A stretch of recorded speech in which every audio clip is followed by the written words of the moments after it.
ইয়াৰ মানুহে গাঁৱৰ পৰা অলপ দূৰত অৱস্থিত বজাৰ এখনলৈ প্ৰয়োজনীয় বস্তুবোৰ লৈ যায়।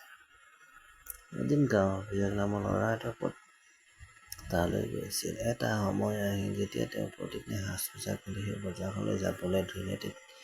তেতিয়া সোধে যে তেওঁ কিয় সাজ-পোছাক পিন্ধি যাবলৈ ধৰিলে।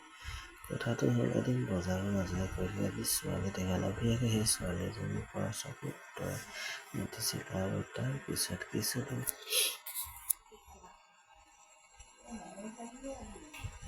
ঘূৰিলে। ছোৱালীজনীৰ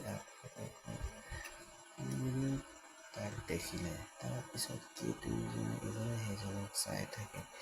এতিয়া এনেকৈ দেখাত এই দুটা মুহূৰ্তৰাজ মোৰ প্ৰেমত পৰিল।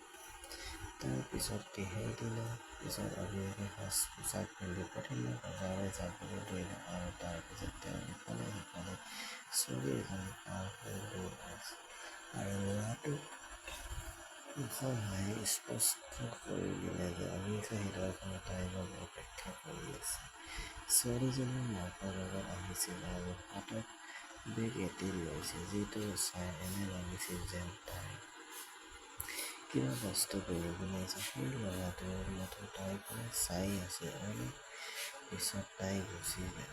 এনেকৈয়ে তাই প্ৰতিদিনে বজাৰলৈ আহে আৰু ল'ৰাটো তাইৰ আগতেই তাইলৈ আহে আৰু ছোৱালীজনী বজাৰৰ ঘাট খনলৈকে সি তাইলৈ চাই থাকে আৰু তাৰ পিছত তাই যোৱাৰ পিছত সিও গুচি যায়।